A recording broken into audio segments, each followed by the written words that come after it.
Frère Graham, merci. Bonjour à tous et joyeux Noël à vous tous. Nous sommes si heureux d'être de retour ce matin ici au tabernacle pour être avec ce charmant petit groupe. Frère Graham et moi, nous étions en train de discuter de quelque chose dans la pièce, là. Il a dit, « Frère Bill, as-tu une chose à cœur ce matin ?» J'ai dit, « Juste Christ. Amen. » C'est tout. Nous avons toujours ça. Et donc, c'est une chose que nous avons tous en commun. Nous l'avons, lui. Je suis rentré tard hier de Dallas, où nous avons eu l'une des réunions les plus glorieuses. Et la chose pour laquelle nous avons prié est maintenant sur le point d'arriver. C'est déjà en cours en ce moment, c'est-à-dire un réveil à l'échelle nationale. Tous les ministres hier, ou ces derniers jours, qui ont eu des ministres, ou des réunions plutôt, de toute taille et de toute envergure, nous nous sommes réunis à Dallas pour cette convention. Et il y avait là environ 18 ministres qui ont un ministère qui compte entre 3 000 et 15 000, peut-être 20 000 personnes.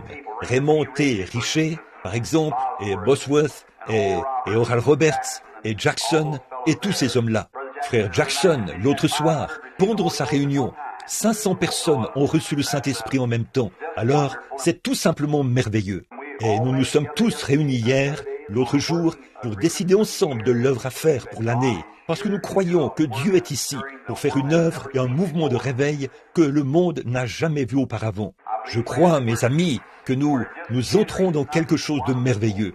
Et ces ministres qui organiseront probablement tous les soirs, l'été prochain, si le Seigneur nous le permet, tous les soirs, il y aura 15 ou 16 ou peut-être plus. Grands tents dressés qui peuvent accueillir jusqu'à 8 ou 10 000 personnes, partout aux États-Unis en même temps. Oh, il nous faut un réveil maintenant, c'est déjà en cours. Des centaines et des centaines reçoivent le baptême du Saint-Esprit et entrent maintenant dans le royaume de Dieu. Ce n'est même pas quelque chose que nous nous attendons à voir arriver un peu plus tard, car c'est déjà en cours. Dieu le fait maintenant même. Oui, monsieur, oui, frère Graham, c'est ça que j'ai toujours. Bien, eh bien, vous savez, frère Graham et moi travaillons si bien ensemble. Il est si grand et moi si petit. Alors parfois, je dois lui demander de secouer l'arbre un peu pour en faire tomber. Merci, frère Graham. Je n'ai toujours pas compris ça. Le feu. Nous le voulons sur l'autel, n'est-ce pas? Amen. Eh bien, L'autre soir, là où nous étions assis, des milliers de personnes étaient là. Tout le monde tapait des mains et louait Dieu. Et nous avons passé des moments tellement glorieux. Nous avions le feu sur l'autel à ce moment-là.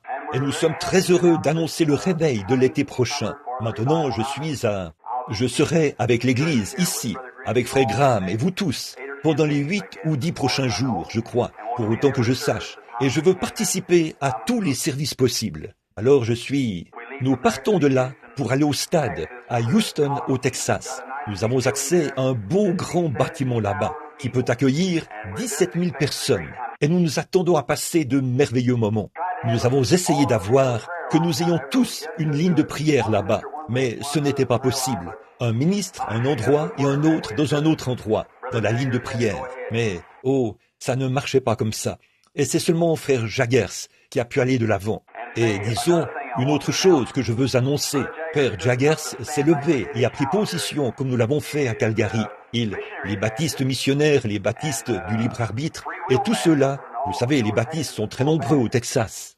Ils ont pris position pour lui, mais les baptistes fondamentalistes se sont opposés au programme. Et ils ont écrit un article à son sujet dans le journal et tout.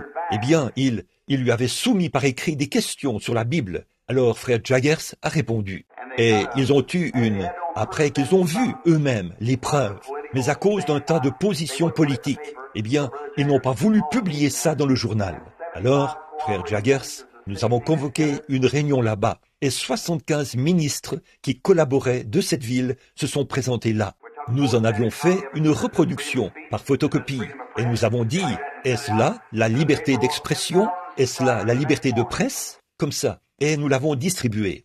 Et le lendemain matin, le journal a perdu 10 000 abonnés. Et ils sont venus en pleurant, à genoux, et ont dit, nous le publierons dans le journal, sans frais. Vous n'avez pas à nous payer un sou. Oh frères, écoutez, vous, Église, à un moment donné, nous vivions près de la voie ferrée. Plus maintenant. Nous vivons maintenant sur l'avenue Alléluia. Oui, monsieur. Nous sommes des millions. Avant, nous n'étions que quelques centaines, mais nous sommes maintenant des millions. Et unis ensemble, nous sommes l'église la plus puissante des États-Unis en nombre. C'est vrai. Oh, je pense, dans le monde, rien que l'année dernière, nous avons eu 1 500 000 conversions. Pensez-y, 1 500 000 conversions, des gens du plein évangile, en suivant la consigne générale, l'année dernière. Oh, nous augmentons maintenant. Et ces petits journaux et ces choses qui ont été... Ils ne voulaient pas parler des catholiques. Ils avaient peur d'eux. Vous voyez, ils avaient peur de le faire. Mais nous continuons à augmenter en nombre maintenant. Nous avons des droits. Revendiquons notre droit donné par Dieu. C'est vrai. Alors, nous allons de l'avant cette année, avec Dieu comme aide et comme bouclier, pour provoquer faire de notre mieux pour avoir un réveil. Maintenant, Oh, ici en haut, vous devrez tous me dire quand je dois m'arrêter. Là-haut, juste là-haut. Très bien. Je peux marcher jusqu'ici et regarder en arrière. Et alors, bon, combien se sentent bien en ce jour de Noël? Dites Amen. Oh là là, regardez, c'est un temps d'allégresse, le temps où nous pouvons tous nous réunir et adorer Christ. Et je n'ai pas de message, rien du tout. Je viens d'ouvrir la Bible ici, pendant qu'il parlait, là. Je l'ai ouverte ici, j'ai dit, où est la naissance de Christ? Presque tout le monde en parle en ce moment. Alors, il va falloir que je lise un peu, et ensuite trouver quelque chose, et continuer simplement un peu comme ça, jusqu'à ce que l'Esprit du Seigneur apporte quelque chose. Maintenant, pour débuter, commençons par Luc, au chapitre 1 de Luc. C'est le commencement de la naissance de Christ. Et nous allons lire un peu ici, ou simplement donner un enseignement sur une partie de la parole, si nous le pouvons. Nous ne savons pas ce que le Seigneur fera pour nous, mais nous avons simplement confiance qu'il nous donnera une grande bénédiction. Dites donc, j'ai entendu votre émission, c'était bien. Continuez simplement à avancer. Continuez à avancer, prêchez la parole. Il y a un instant, je disais à Frère Graham, dans la pièce là, si jamais il y a eu un temps où les chrétiens ont besoin les uns des autres, c'est maintenant même. Maintenant même. Quoi que vous fassiez, mettez tout de côté, parce que je crois, par la grâce de Dieu, je vais simplement parler un peu de cela dans quelques minutes, pour montrer combien nous avons besoin les uns des autres en ce moment. Le grand, je crois que nous avons là, devant nous, m'écoutez-vous? Très bien. Nous avons maintenant là, devant nos yeux, la plus grande scène de toute l'histoire de l'humanité. Et ça se déroule ici, devant nous, dans le grand champ du monde, ici. Et c'est une scène que Dieu va exécuter, maintenant même. Et c'est saisissant de regarder partout dans le monde et de voir comment la chose travaille de concert. Oh, quelque chose est sur le point d'arriver, mon ami. Cette chose dont nous avons parlé et ce que nous avons dit, c'est ici, maintenant même. C'est déjà commencé. Partout, ça éclate. Il y a un grand tableau que j'aimerais vous brosser ce matin. Je vois un agneau dans le champ, en train de paître. Le petit animal devient nerveux et il se pose des questions. Là, dans les roseaux, juste derrière lui, je vois un lion qui s'approche doucement, très doucement. Vous voyez, il bouge sa queue, qui tapote le sol, et il se prépare à bondir. Voilà l'église là-bas, sur le champ de travail. Les ténèbres du communisme se répandent dans le monde entier. Elles nous enveloppent comme une grande ombre. Et c'est la loi du contraste. Comme avant le jour, il fait toujours plus sombre que jamais avant le jour, parce que le jour se lève et repousse les ténèbres. Et c'est la loi du contraste, voyez-vous, qui fait en sorte qu'il fait plus sombre que jamais avant que le jour se lève. Et nous sommes dans la même condition maintenant. Il fait plus sombre que jamais avant le jour. Les grandes ombres des ténèbres s'approchent puissamment pour accomplir ceci, l'homme du péché. Avez-vous remarqué, en cette période même de Noël, tous les pays communistes sont, au lieu de présenter Christ dans la crèche, ils ont envoyé des petits livres de Staline, avec la photo de Staline dessus. L'homme qui s'oppose et s'élève contre tout ce qu'on appelle Dieu, et ainsi de suite. Et une grande partie du monde se trouve entre ses griffes. Et voilà une autre chose. Tout cela, c'est pour accomplir l'Écriture. Et je veux aussi vous faire remarquer autre chose. une autre chose qui s'est accomplie. Les gens qui sont formalistes et les églises formalistes, ils s'élèvent contre ce mouvement. La Bible dit, ils auront l'apparence de la piété, mais renieront ceux qui ont fait la force. Éloigne-toi de ces hommes-là, et ils prennent position. Le communisme prend position. Gloire à Dieu, le Saint-Esprit prend position. Oui, quand l'ennemi viendra comme un fleuve, alors j'élèverai un étendard contre lui. C'est vrai, et l'Église a pris position. Je parle de l'Église remplie du Saint-Esprit. Or, c'est tout ce qui m'intéresse, mes amis, quand je suis ici. Ailleurs, je prie pour les malades. Mais ici, il n'y a qu'une chose qui m'intéresse. C'est l'Église de Dieu, l'Église née de nouveau. C'est vrai, c'est à cela que je m'intéresse, quoi qu'il arrive. Je ne m'intéresse pas aux règlements et aux diacres et ainsi de suite, comme ça, ni aux directives des églises. Je m'intéresse au baptême du Saint-Esprit sur l'Église, en ce jour où nous vivons. Voilà le point fondamental. Voilà ce que nous cherchons. Juste un mot de prière maintenant. Père Céleste, descends ce matin au milieu de nous. Accorde le Seigneur, et puisse l'Esprit de Dieu prendre le contrôle du service. Bénis l'œuvre ici, Seigneur. Bénis notre frère Graham. Dieu, donne-lui des paroles de sagesse ce soir, lors de l'émission de radio. Puisse-t-il pouvoir secouer les gens en prêchant la parole. Accorde le Seigneur. Puissent les pécheurs pleurer, s'agenouiller dans leur chambre et donner leur cœur à Christ. S'il y a des incroyants ici ce matin, ou des gens qui n'ont pas accepté Christ, puissent-ils venir aussi. Et maintenant, commence un réveil dans le cœur des gens ce matin, Seigneur. Puisse ce temps-ci être un temps de renouvellement, un temps où l'esprit sera renouvelé. Et, ô Père, voici notre prière. Viens nous prendre par la main, chacun de nous. Conduis-nous ici, dans cette voie. Montre-nous ce grand tableau qui est brossé ici, qui révèle tes secrets au cœur des saints ce matin, pour que nous puissions voir ce qui est ici, juste devant nous. Et alors que nous marchons, Seigneur, revêtus de l'armure de Dieu, puissions-nous aller comme de vaillants soldats, affronter l'ennemi. Mais comment pourrions-nous l'affronter si nous ne connaissons pas ces techniques? Alors, aide-nous ce matin à comprendre et montre-nous son premier plan, là, pour que nous sachions où le rencontrer. Car nous demandons ceci au nom de Jésus. Amen. Lisons le chapitre 2. Lisons ceci. En ce temps-là, il parut un édit de César Auguste, ordonnant qu'on fasse un recensement de toute la terre. Ce premier recensement fut fait par le gouverneur de la Syrie. Tous allaient se faire inscrire, chacun dans sa ville. Joseph monta aussi de la Galilée vers la ville de Nazareth pour se rendre à Juda, dans la ville de David, appelée Bethléem, parce qu'il était de la maison et de la famille de David, afin de se faire inscrire avec Marie, sa fiancée, qui était enceinte. Pendant qu'ils étaient là, le temps de son accomplissement, où Marie devait accoucher, arriva. Et elle enfanta son fils premier-né. Elle l'emmaillota et le coucha dans la crèche, parce qu'il n'y avait pas de place pour lui dans l'hôtellerie.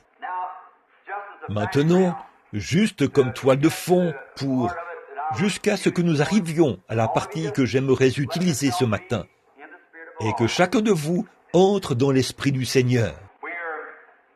Nous sommes aujourd'hui, partout dans le monde, on célèbre la naissance de Jésus, ce qui est maintenant simplement une tradition. Jésus n'est pas né un 5 décembre, ni rien qui ressemble, ou le 25 décembre. Nous savons que c'est impossible. Les collines de Judée étaient couvertes de neige à ce moment-là. Alors, comment serait-ce possible? On s'entend pour dire que Jésus, par l'astrologie et ainsi de suite, et tout cela, qu'il est né aux alentours du 1er avril, donc au printemps. Mais ceci est un jour, et c'est très bien, simplement réservé pour l'adoration, en commémoration de sa venue dans le monde. L'un des plus grands dons que Dieu ait jamais donné au monde, c'est Jésus-Christ. Ça, nous le savons. Et maintenant, ce matin, je veux parler de sa divinité, de qui il est. Tant de gens le considèrent comme un petit bébé, couché là dans le berceau, et ainsi de suite. Mais ce n'était qu'un des tableaux, ce n'était qu'une des toiles de fond qui sont présentées dans la scène, afin de démontrer ce qu'il est réellement, sa divinité. Et il a dit, dans les passages des Écritures qui parlent de sa venue, qu'on parlerait de lui dès l'époque de Jean. Déjà dans la Genèse, il était prophétisé que la postérité de la femme écraserait la tête du serpent, promettant cet enfant, Jésus-Christ. Et il a été depuis tous les prophètes, presque tous les prophètes qui ont écrit dans la Bible, ont parlé de son premier et de son second avènement, quand il viendrait dans le monde. Jésus vient 3 fois. Il est venu la première fois pour racheter son Église. Il vient la deuxième fois pour recevoir son Église. Il vient la 3e fois avec son Église. Tout ce qui se trouve dans la Bible voyage par Trinité, par 3, mais tout cela dans un seul Christ. Souvenez-vous, la première fois pour racheter son Église, la deuxième fois pour recevoir son Église, la 3e fois avec son Église, en tant que roi et reine. Bon, de sa première venue, nous en parlerons juste un peu, alors, de sa présence ici, et ensuite de sa seconde venue, nous en parlerons, puis de la 3e fois, si le Seigneur le veut. Or, à cette époque-là, il y avait une grande persécution contre l'Église. César Auguste avait élaboré un grand plan, celui d'imposer tout le peuple. Et cela n'a été fait que dans un seul but, pour que la grande prophétie de Dieu s'accomplisse. La seule chose que vous avez à faire, quand vous voyez quelque chose dans la Bible qui vous semble un peu mystique et un peu superstitieux, donnez à Dieu un peu de temps. Dieu n'est pas pressé, c'est nous qui sommes pressés. Donnez juste un peu de temps à Dieu et vous verrez les vieilles roues prophétiques, les engrenages tourner pour compléter le tableau. Ça va se développer comme lorsque l'on développe une photo. Comme quelqu'un qui parlait l'autre jour, il a dit « Dieu, qu'était-il quand il était tout là-bas, il y a des millions et des millions d'années, quand il n'était pas comme l'espace ici. Puis il a abouti dans le Logos. Et ensuite, il est descendu du Logos, il est descendu en Christ. Vous voyez, c'est simplement Dieu qui descend comme ceci sur la terre, puis qui retourne directement en Dieu. Ne voyez-vous pas ce que je veux dire? En train de tourner, de descendre de l'espace, de l'éternité. Tout s'engraine, descend dans le Logos, du Logos là dans l'homme, pour ensuite revenir de nouveau, dans un seul but, racheter cet homme qui était tombé. Or, c'est pour ça qu'il est venu, pour être un rédempteur. Et avant que Dieu puisse être un rédempteur, il devait être, selon la loi, un parent rédempteur. Il devait nous être parents. Et Dieu, au commencement, a créé son premier homme. Il l'a fait esprit. Et l'esprit est la partie invisible de l'homme, qu'on ne voit pas. Or, Dieu a fait l'homme à son image. M'écoutez-vous? Très bien. Dieu a fait l'homme à son image. Et Dieu est esprit, dit la Bible. Et le premier homme qui était fait gouvernait toute la création, tout comme le Saint-Esprit gouverne l'Église aujourd'hui. Il dirigeait la création. Il dirigeait les animaux. Mais il n'y avait pas d'homme pour cultiver le sol. Alors Dieu a formé l'homme de la poussière de la terre. Et cet homme, il se peut qu'il lui ait donné des mains comme celles d'un singe. Il se peut qu'il lui ait donné des pieds comme ceux d'un ours. Quoi qu'il ait fait, il a simplement tout mis ensemble et a créé un homme. Mais quant à cet homme, Dieu a placé cet esprit immortel qui ne meurt jamais dans cet homme. Et il est devenu plus qu'une bête. Il est devenu un homme. Et cet homme-là, c'est ce qui suscite, à mon avis, beaucoup de discussions de la part des athées et de différentes personnes. Mais l'heure est venue où Dieu répand sa lumière. Voici l'heure où Dieu est en train d'accomplir des choses. C'est vrai. Et donc maintenant, quand il discute, eh bien, ses pieds sont semblables à ceux d'un ours, et ses mains sont semblables à celles d'un primate, ou d'un singe, ou quelque chose de ce genre. Il cherche à dire qu'il tire son origine de là. Ça n'a aucun rapport. Ceci, c'est simplement le corps de chair dans lequel il habite. C'est comme une maison qui retournera dans la poussière de la terre. Mais l'esprit est immortel. Il vient de Dieu. C'est cela qui est à l'image de Dieu. Dieu est esprit. Cet homme a perdu son origine dans le jardin d'Éden. Ses relations avec Dieu, sa communion avec lui ont été coupées là-bas à cause du péché et de l'incrédulité. L'incrédulité à l'égard de quoi? De la parole de Dieu. Il était peint un tableau à Ève un jour. Il lui était dit que tout serait beaucoup plus glorieux si elle laissait simplement tomber la parole de Dieu pour se tourner vers le raisonnement. On ne peut pas faire ça. Dieu, Il y a une différence entre le raisonnement et la parole de Dieu. La parole de Dieu est vraie, le raisonnement est faux. On ne peut pas résoudre quoi que ce soit par le raisonnement. C'est vrai, notre cerveau n'est pas apte, et ne le sera jamais, à pénétrer la sagesse éternelle de Dieu. C'est pourquoi on ne peut pas raisonner ces choses. On doit les croire, c'est tout. Et donc, le tableau était présenté. C'est ce qui est arrivé là-bas, à notre premier père et à notre première mère. Puis, ils sont tombés. Cela a rompu la relation avec Dieu, et ils ont été chassés du jardin d'Éden. À partir de cette heure-là, Dieu s'est mis à crier en parcourant les jardins, à la recherche de son enfant perdu.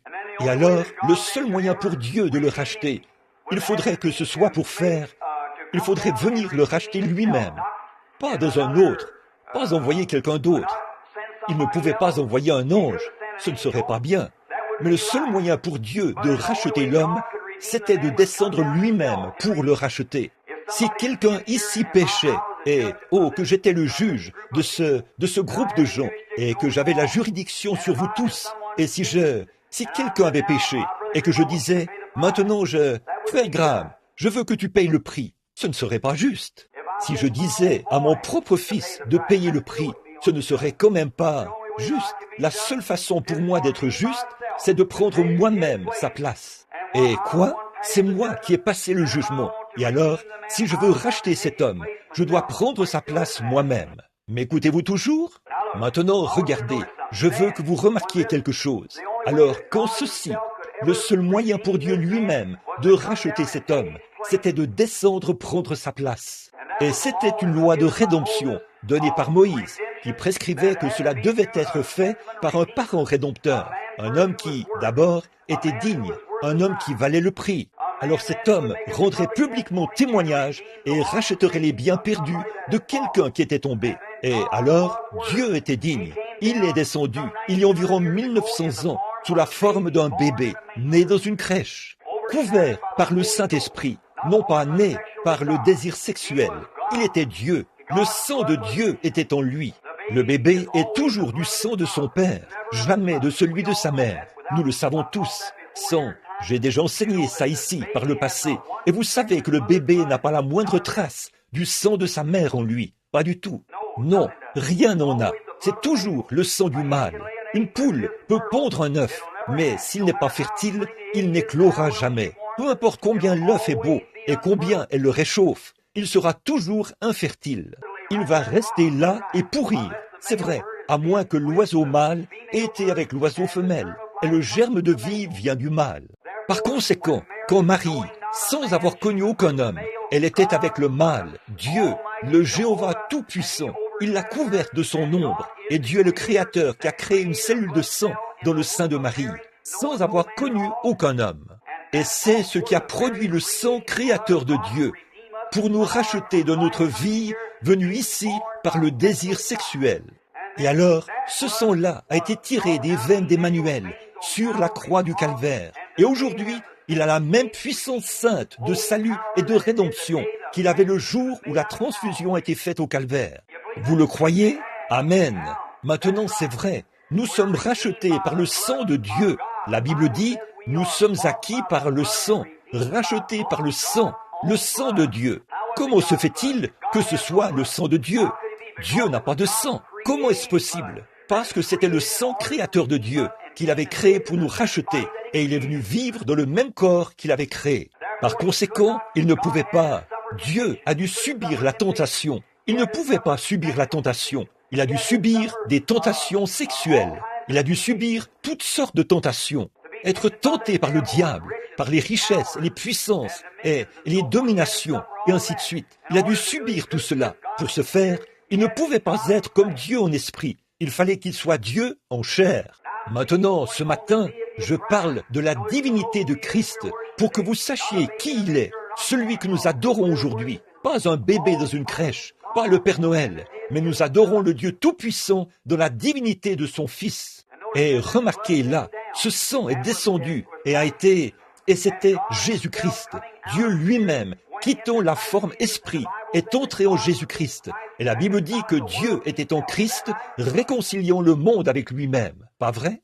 Dieu lui-même, Jéhovah, a vécu en Christ est devenu notre parent, parce que, comme nous, il est né dans une chair humaine. Pas vrai? Les cellules de son sang ont été formées par Dieu, et les cellules de sa chair ont été formées dans le ventre de Marie, qui a mis l'enfant au monde. Alors Dieu est descendu, et il a vécu dans une chair humaine, et il était tenté en toutes choses comme nous. Croyez-vous cela? Très bien. Et alors, à ce moment-là, il a donné librement son sang. Il n'était pas obligé de le faire. Il a consenti à ce sacrifice. Il aurait pu monter directement dans la gloire. Il aurait pu être transfiguré, comme il avait été sur la montagne de la transfiguration, monter au ciel sans mourir pour nous.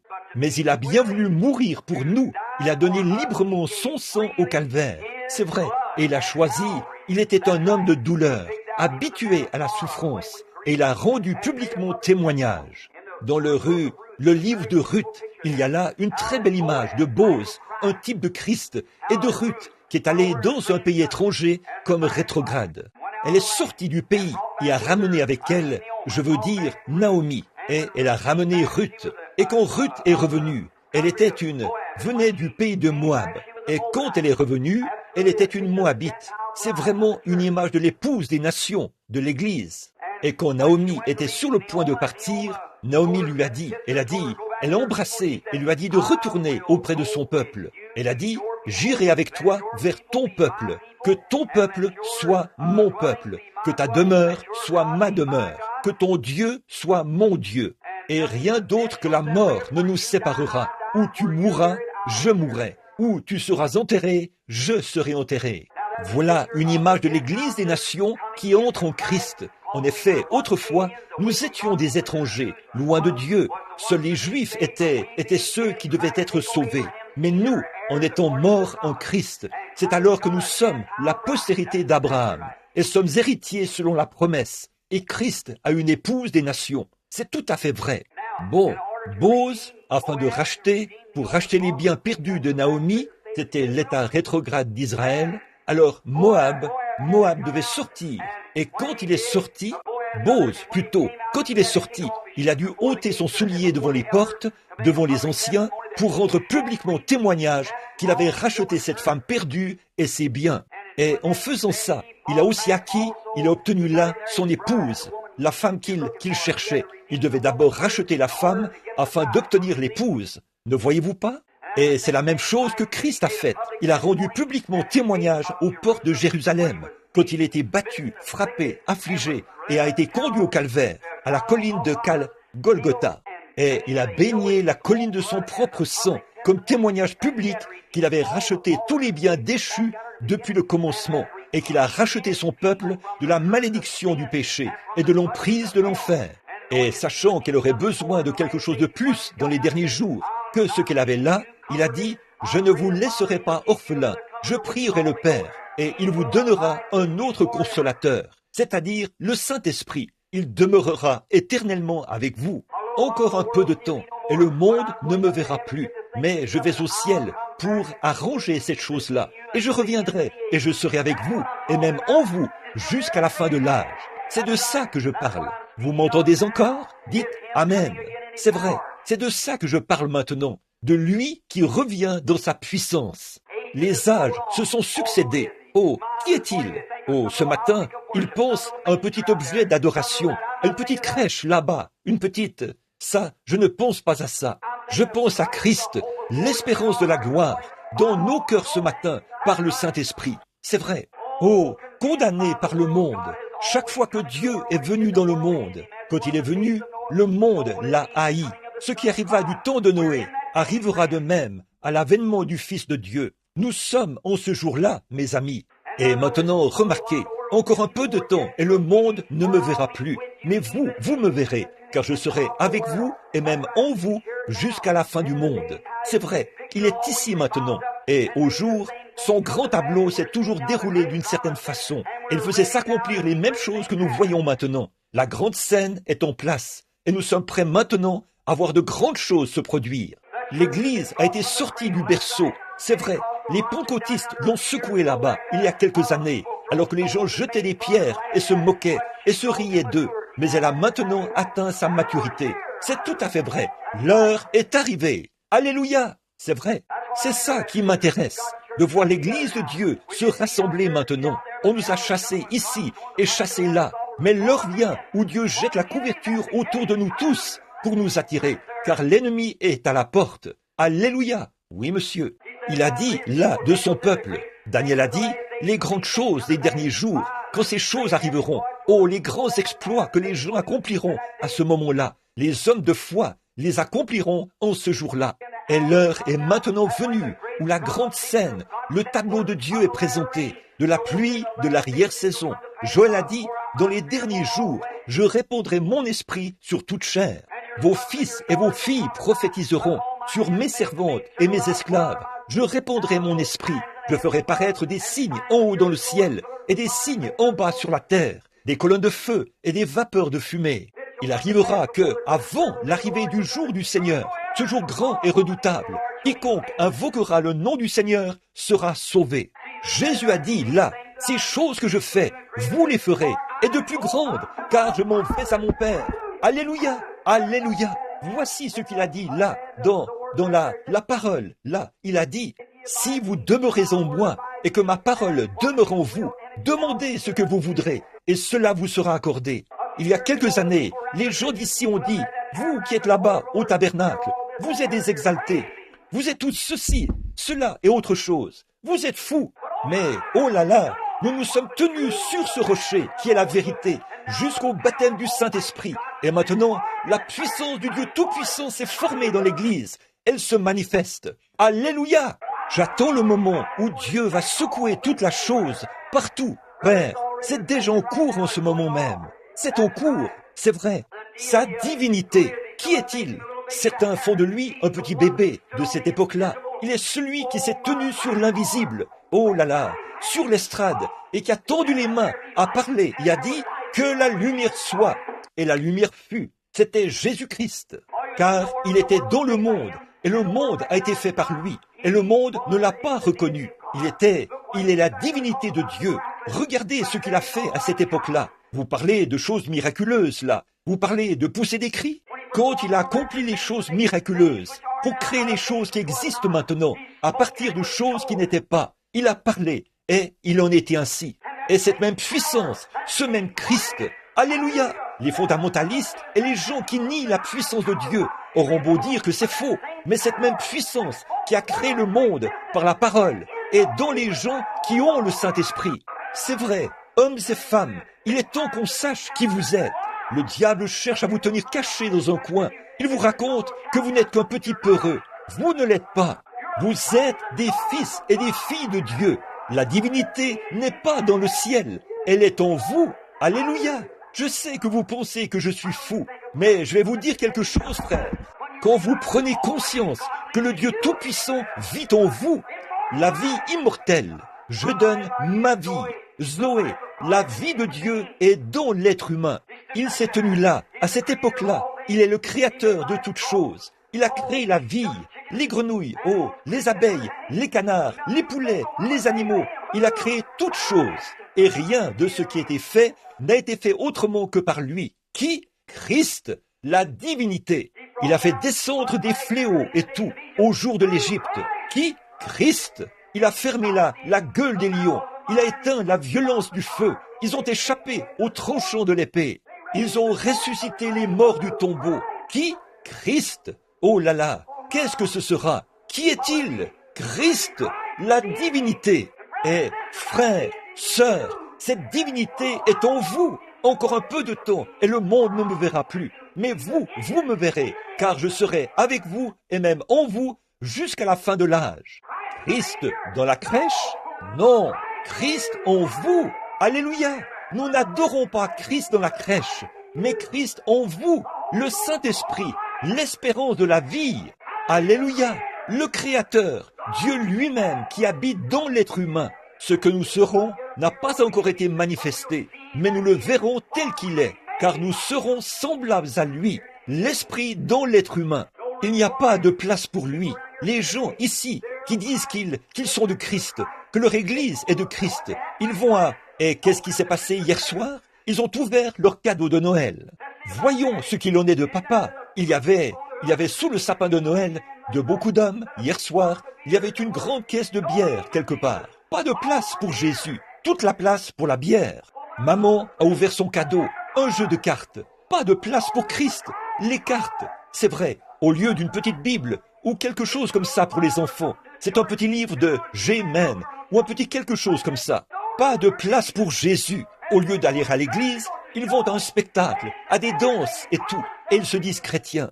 Frères, quand la divinité de Dieu, par le Saint-Esprit, entre dans le cœur humain, elle fait sortir tout ce que Christ n'a pas créé. Vous savez que c'est la vérité. Dieu, Christ, l'espérance de la gloire, en vous, pas dans le berceau, en vous. À un moment donné, Dieu était là, au commencement. Ensuite, il est venu en Moïse. Il est venu dans les enfants d'Israël. Il est venu dans le berceau. Mais maintenant, il l'adore comme s'il était quelque chose de la préhistoire, d'il y a très longtemps, alors que Christ est en vous. Le voici aujourd'hui. Le Fils de Dieu avance. Sa grande église avance. Aujourd'hui, l'église a des soupers où on sert de la soupe, des soupers où on sert de la tarte. On veut voir qui peut s'habiller le mieux, qui entre dans l'église en grande pompe et avec gloire, qui a la meilleure église, les meilleurs sièges, qui peut jouer ceci, qui peut faire cela. Et pas de place. Chaque fois, ils ont autre chose à faire que de prier. Ils ne peuvent plus prier. Ils ont autre chose à faire. Ils ne peuvent plus prier. Ils ne peuvent tout simplement plus aimer ou servir Dieu comme ils le faisaient autrefois. Il n'y a pas de place pour lui à l'auberge. Et ceci, c'est le temps de la fin, mon ami. Il n'y a pas de place pour lui à l'auberge. Évidemment, je sais ce que signifiait cette auberge, mais je parle de cette auberge-ci.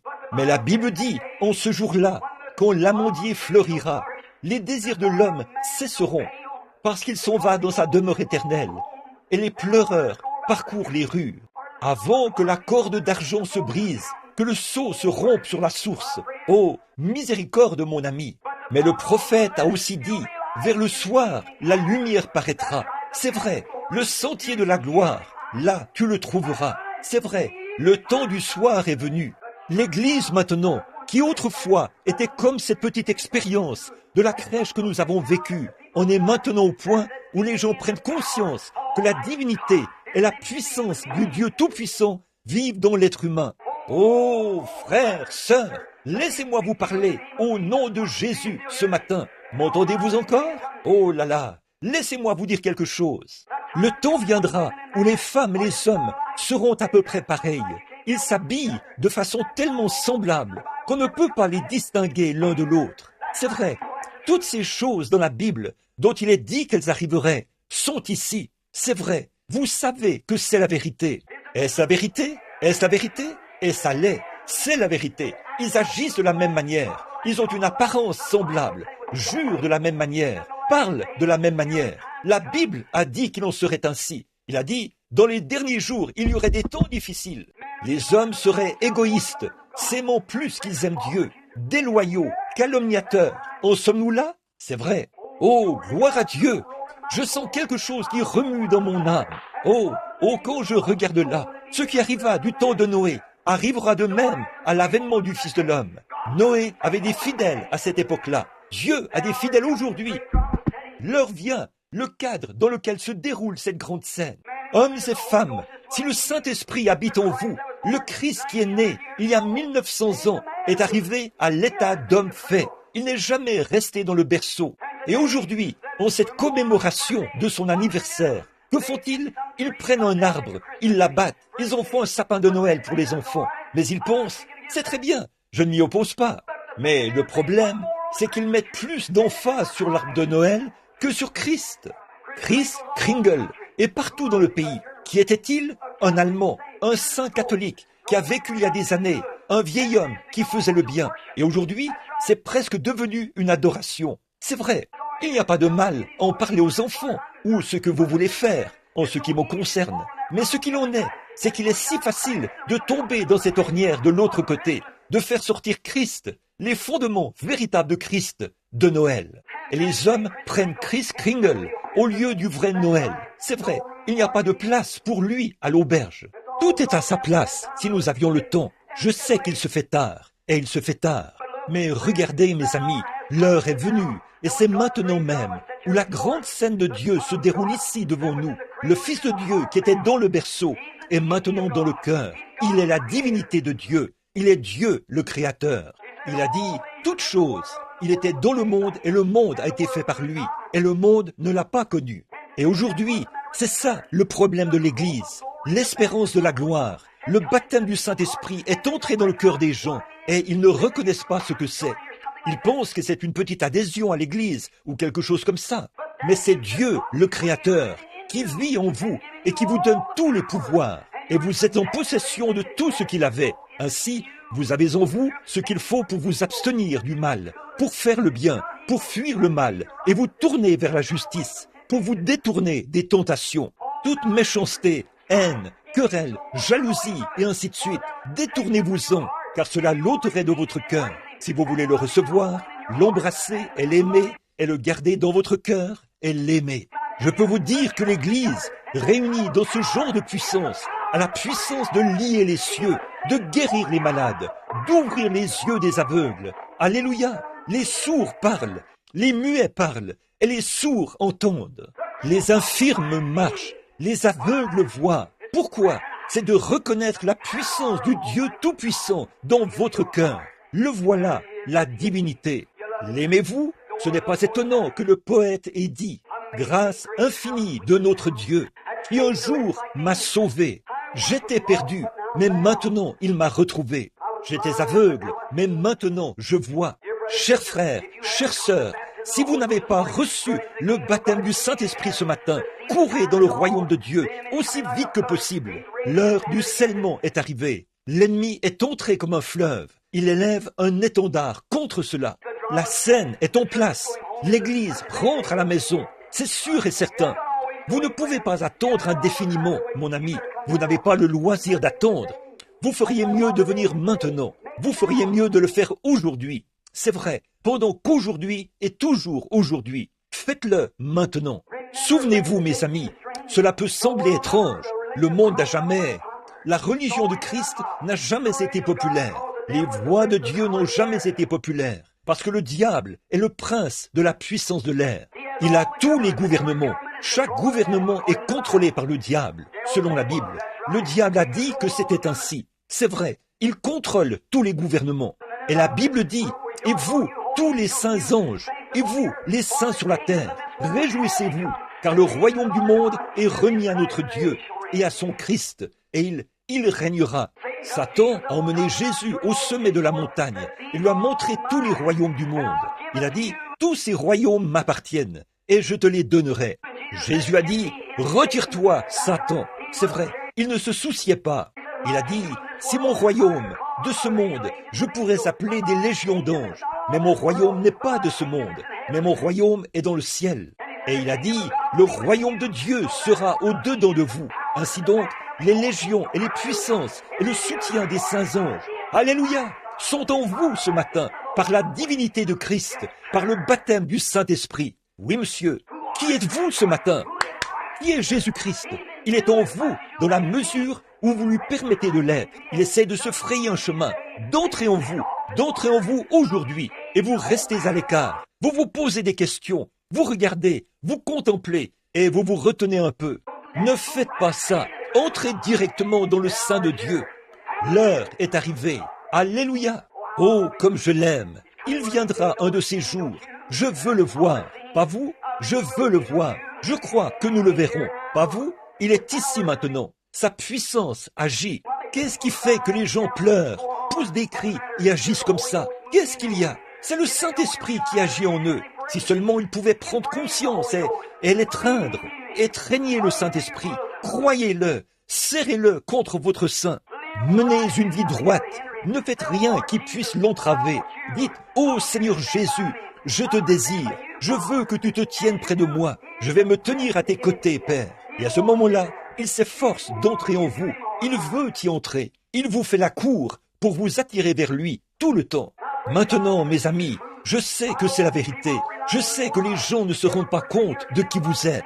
Chaque personne ici peut vivre au-dessus du péché, peut vivre sans péché, vivre en Dieu. Vous ferez des erreurs, mais le sang de Christ vous pardonnera.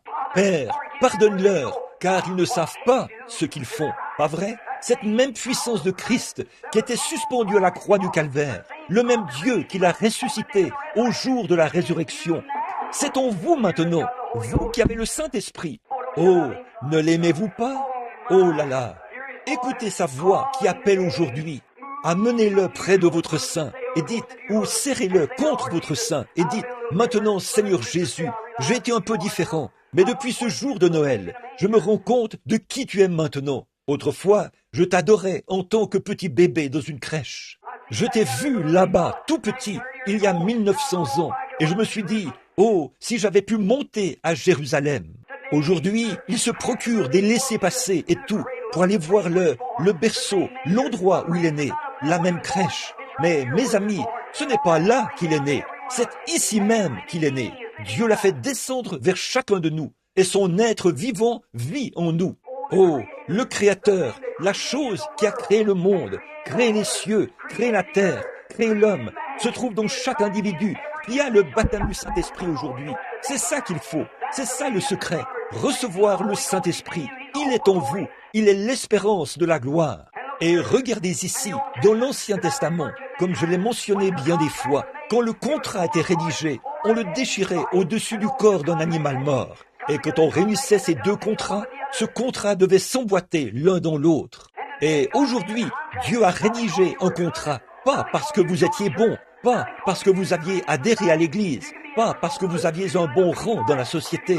Vous pouvez être vraiment bon, vous pouvez mener une vie pure, vous pouvez aller à l'Église tous les jours, vous pouvez faire des sacrifices tous les jours, vous pouvez donner une partie de votre argent, vous pouvez abandonner tous les péchés du monde et tout, et mener une vie aussi loyale et fidèle que possible. Mais vous manquerez le ciel aussi vrai que l'Est est éloigné de l'Ouest.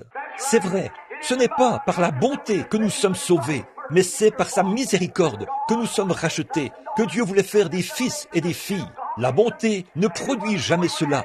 C'est l'Esprit de Dieu qui produit cela. S'il n'en était pas ainsi, il n'aurait pas eu besoin d'envoyer le Saint-Esprit.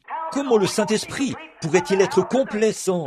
Comment le contrat pourrait-il être complet? Jésus a dit, je m'en irai, mais je reviendrai, et je serai avec vous, et même en vous. Priez le Père, et il vous donnera le Saint-Esprit. Il demeurera avec vous à jamais. Et les gens mettent leur nom sur les registres de l'Église. Ils essayent de tourner la page le jour de Noël. Ils essayent de descendre là-bas à l'Église et de rendre quelques hommages à la crèche de cette époque-là, alors que le Saint-Esprit s'efforce d'entrer partout, essayant de trouver. Et le monde les a tellement aveuglés qu'ils s'avancent là et disent « Eh bien ça, c'est une bande d'exaltés, tout comme il en était du temps de Noé. Il en est de même maintenant.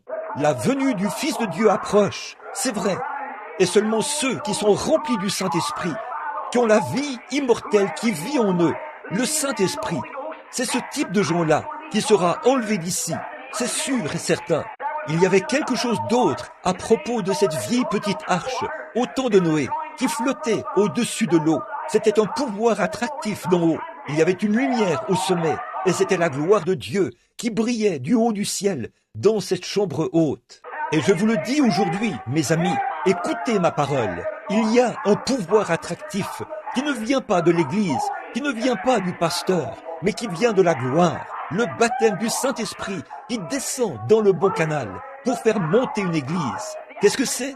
La puissance de Dieu, l'accès à sa vie, Zoé. Ces choses que je fais, vous les ferez aussi, vous en ferez de plus grandes. Il a été persécuté, on a ri de lui, on s'est moqué de lui, il est mort et il est allé dans la tombe. Mais il était fidèle, il avait l'Esprit de Dieu en lui et Dieu l'a ressuscité. Si nous suivons le même chemin, nous réussirons aussi. Oh, alléluia, je l'aime. M'entendez-vous toujours? L'aimez-vous? L'aimez-vous de tout votre cœur? N'est-il pas merveilleux? Oh là là, l'œil a vu, l'oreille a entendu ce qui est enregistré dans la parole de Dieu. N'est-il pas merveilleux, merveilleux? Courbons la tête. Père céleste, ô Jésus, j'attends avec impatience une grande heure. Je la vois venir. Je vois qu'il n'y a aucun espoir nulle part ailleurs. Je vois que l'âge avance. Je vois les grandes lumières rouges du communisme se balancer au-dessus de la terre. Je vois les églises formalistes élever un étendard contre ton église. Elles essayent de les condamner en disant « La guérison divine est fausse. Ce n'est que du fanatisme. Il y a un projet de loi dans notre propre Maison Blanche pour mettre fin à cela. » Oh, mais, oh Dieu, l'autre jour, j'étais assis là et je voyais ces gens saints, tous illuminés par la puissance de Dieu. Je contemplais leur visage et je voyais la gloire de Dieu. Ils peuvent être comme les enfants hébreux à la fournaise ardente. Nous ne nous prosternerons jamais. Non, notre Dieu peut nous délivrer. Tu viendras bientôt, Seigneur Jésus. Et je vois que l'heure est en train de s'installer où les gens ont l'apparence de la piété, mais renient ceux qui ont fait la force. Éloigne-toi de ces hommes-là, as-tu dit, l'Esprit qui parle des derniers jours. Et nous voici en ce jour-là, aujourd'hui. Voici notre petite église assise ici, Seigneur, des hommes et des femmes qui, je crois, t'aiment.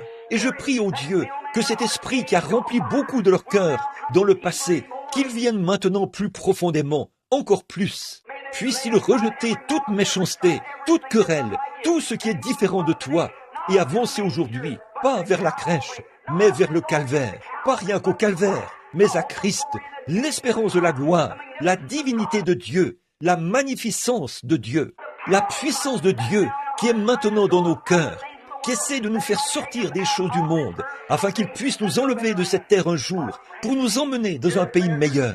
Dieu, accorde-le aujourd'hui. Écoute la prière de ton serviteur et parle aux gens. S'il y a des perdus ici, des gens qui n'ont pas le Saint-Esprit, puissent-ils recevoir de toi ce matin? Accorde-le, Dieu bien-aimé, car nous le demandons au nom de ton cher Fils bien-aimé, Jésus, qui, il y a 1900 ans, est né dans une crèche, qui a souffert 33 ans plus tard au calvaire pour nos péchés, qui est monté en haut quelques jours plus tard, 40 jours plus tard. Il a été élevé dans la gloire, puis 10 jours plus tard, il est revenu dans la puissance du Saint-Esprit et il vit maintenant dans l'Église. Et bientôt, avec cette même puissance qu'il a ressuscité, le Saint-Esprit dans l'Église, il l'enlèvera. Ô Dieu, ne veux-tu pas venir et sauver l'Église? Car nous le demandons en son nom. Pendant que vous avez la tête inclinée, nous allons chanter « Il appelle aujourd'hui ». S'il y a quelqu'un ici, sans Christ, sans Dieu, sans espérance, viendriez-vous maintenant?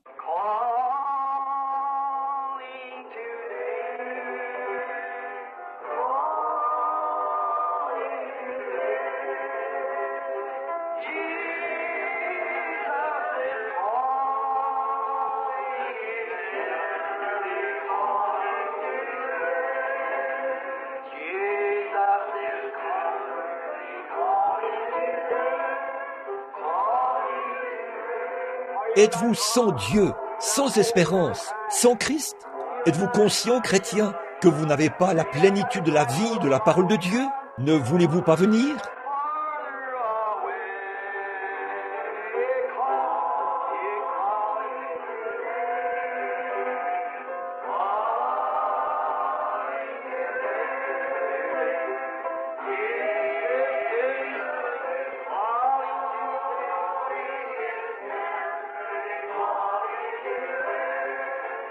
Écoutez, notre Père est ici et il veut vous sauver. Si vous n'êtes pas sauvés, je ne vous connais pas. Mais écoutez mes amis, je veux faire quelque chose ce matin pour vous pendant que vous êtes ici. Je veux que vous ayez les yeux fermés. Je veux tirer un rideau ici et vous laisser regarder quelque part.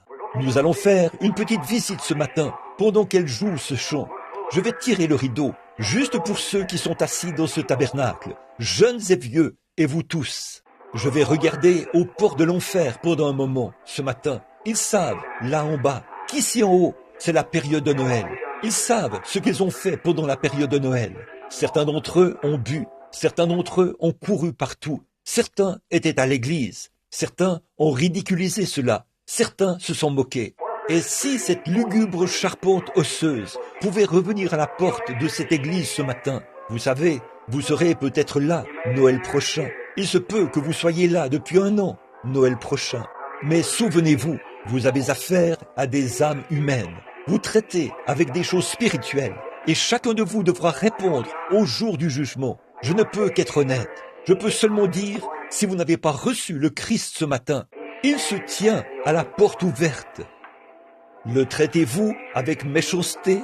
Et vous qui avez le Saint-Esprit, souvenez-vous, vous serez jugés pour ce que vous en avez fait. Vous aurez peut-être reçu Christ par le Saint-Esprit, mais vous serez condamnés.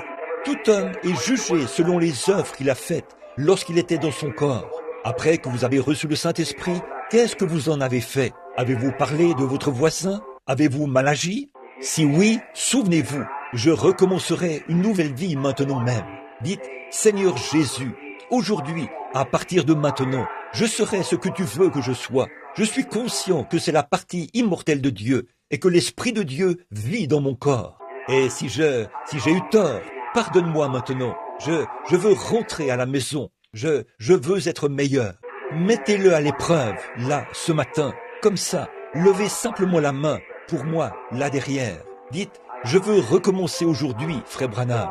Moi aussi, j'ai levé la main. Je vais recommencer. Je veux en faire plus pour lui que je ne l'ai jamais fait. Êtes-vous... Une fois, j'ai entendu l'une des histoires les plus tristes que j'ai jamais entendues. Il y avait une jeune femme très belle. Elle vivait dans un bon foyer. On lui avait parlé de Christ. Son père a dit, j'ai honte d'elle, révérend. Son genre de société, elle va rencontrer cette catégorie de gens parce qu'elle est... Maintenant, souvenez-vous, selon la société, vous vous associez à une chose qu'on appelle folie. Or, elle avait reçu ce qu'il y a de mieux en matière d'instruction. Quand elle s'apprêtait à sortir, à côtoyer les membres de la société, à fréquenter différentes classes d'hommes distingués, la mort l'a frappée soudainement. Elle est décédée des suites d'une crise cardiaque. Toute sa formation ne lui a servi à rien. Elle est allée ailleurs. Dans quelle direction allez-vous ce matin? De quoi rêvez-vous? Peu m'importe de quel genre de groupe il s'agit. Chacun de vous, vous irez dans l'éternité un de ces jours. Et sans Christ, sans le Saint-Esprit, votre âme est perdue. Souvenez-vous-en. C'est seulement en acceptant Christ par le Saint-Esprit que vous pouvez arriver là. S'il est en vous, il est la puissance de Dieu. Vivez par cela. Il est Dieu en vous. La Bible dit, vous devenez des dieux. C'est vrai. N'êtes-vous pas tous des dieux? Et Jésus a dit à les pharisiens, là, on dit, tu te fais Dieu. Il a dit, n'est-il pas écrit dans votre loi que vous êtes des dieux? Il a fait de Moïse un dieu pour Pharaon. Et il a fait de vous un Dieu pour les gens. C'est vrai. Et vous, ce matin, vous êtes des épîtres écrites de Dieu. Votre vie est de Dieu. Et elle porte même ce Saint-Esprit. Regardez ici, mes amis. Ne laissez pas ceci vous échapper. Ne laissez pas ça passer comme un petit quelque chose de mythique. Père, nous venons ce matin en tant que tes humbles enfants. Je suis conscient que nous vivons à la dernière heure, à l'heure de la fin. Quelque chose peut arriver d'un moment à l'autre. Des hommes, des femmes, des garçons et des filles, ici, sont sans Dieu. Et je te prie, Père, d'être miséricordieux. Je te prie d'être miséricordieux envers ceux qui ont reçu et qui ne se rendent pas compte que tu es proche dans leur cœur. Qu'ils prennent conscience que les petites choses du monde, ces soucis, sont en train de mourir. Je prie au Dieu que tous ceux qui sont ici ce matin soient vraiment consacrés à toi pendant les jours à venir. Peu importe combien de temps nous allons encore attendre avant ta venue, nous croyons que c'est tout proche maintenant. Et quelque temps après, les gens vont essayer d'être sauvés, mais ils ne le pourront pas. Je pense à ces jeunes gens ce soir-là, qui étaient là à l'hôtel, essayant d'être sauvés, mais ils avaient franchi la ligne. Il n'y avait aucune rédemption pour eux. Ils étaient perdus. Ils ne pouvaient pas être sauvés. Père, je te prie simplement de les bénir, chacun d'eux, pendant qu'il y a encore du temps pour nous, Père, qu'ils le recevront aujourd'hui, car nous le demandons en Jésus-Christ. Amen. Levons-nous. Combien l'aiment de tout leur cœur. Ne voulez-vous pas vous rapprocher un peu plus de lui, l'aimer juste un peu plus? Chantons, oui, prends tout Seigneur, alors que nous levons les mains vers lui ce matin. Voulez-vous le faire? Donnez-nous la note pour ce chant, sœur.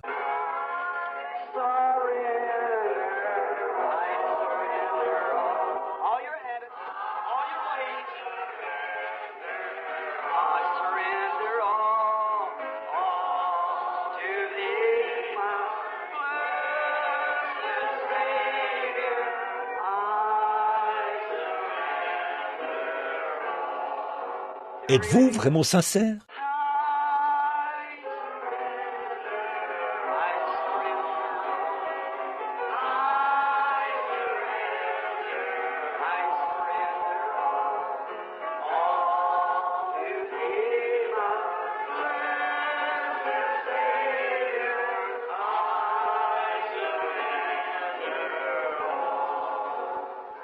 Ô Père, aie pitié, nous t'aimons tellement, Seigneur. Un de ces jours, la trompette sonnera. Je serai peut-être quelque part sur le champ de travail. Seigneur, je penserai à l'église à ce moment-là, quand les vents se mettront à hurler, le monde à s'agiter. Certains diront, qu'est-ce qui se passe? Les cieux deviendront rouges. L'heure du jugement est proche. Je vais penser, oh, où est frère Graham? Où est? Oh, ils sont à la maison. Mais Père, alors, au bout d'un moment, nous entendrons un son comme jamais auparavant, la trompette. L'ange sonne de la trompette. Ô Dieu, ceux qui sont entrés dans la chambre de la mort ressusciteront. Oh, on entendra les gens crier. Qu'est-ce qui se passe avec le monde? Nous ne pouvons pas rester tranquilles. Et la terre est secouée. Et alors, nous serons tous ensemble enlevés pour aller à sa rencontre dans les airs. Ô Père, si la mort doit venir nous prendre avant ce moment-là, je veux dire la mort naturelle de cette séparation terrestre ici, puissions-nous entrer dans ces chambres avec une foi vaillante, nous enveloppons de la robe de Christ, le Saint-Esprit. Un jour, nous devrons en arriver là, Père, et je me rends compte que je dois aussi passer par là. C'est juste là, devant moi, quelque part, cette heure où j'entrerai dans la chambre de la mort. Quand j'entendrai ma sentence, je ne veux pas partir comme un lâche. Je veux y aller comme toi. Tu y es allé, Seigneur. Je n'essaie pas de m'envelopper de ma propre robe, mais bien de m'envelopper de la robe de Christ, le Saint-Esprit, comme Paul l'a fait, et dire, mort, où est ton aiguillon? Tombe, où est ta victoire? Entrez dans cette chambre obscure, parmi ceux qui sont morts. Là, nous serons à l'écoute de sa voix, celle de l'archange qui retentira, et nous serons appelés à sortir d'entre les morts pour retrouver nos bien-aimés. Ô Seigneur, si nous manquons d'avoir cela dans la vie n'aura aucune valeur pour nous. Nous aurons échoué. Mais si nous trouvons celui qui est précieux dans notre cœur, alors nous avons trouvé tout le dessein de Dieu. Oh, comme nous l'aimons ce matin. Puisse chaque chrétien ce matin voir rapidement la vision, Seigneur. Il se fait tard maintenant, et je te prie de leur permettre de voir la vision et de s'emparer de la vie aujourd'hui et de vivre pour toujours, car nous le demandons au nom de Jésus. Amen. Vous vous aimez les uns les autres? Retournez-vous et serrez-vous la main les uns les autres. Dites que Dieu vous bénisse, que Christ soit avec vous, au lieu de Joyeux Noël. Dites que Christ soit avec vous alors que vous vous retournez. Maintenant, ne partez pas. Retournez-vous simplement. Simplement, dites que Christ soit avec vous. Que Christ soit avec vous. Maintenant, juste un instant.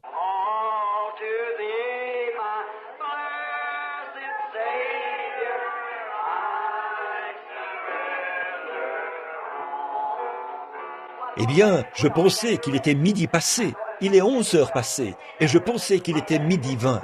Juste, que dites-vous? Amen. Est-ce que tout le monde aime le Seigneur? Dites, loué soit l'Éternel. Disons juste un peu, pas plus de 3 ou 4 paroles pour rendre témoignage, comme j'aime Jésus. Dites simplement, oui, pas plus que ça. C'est ça. Quelqu'un d'autre. Je l'aime. Je l'aime. Oh.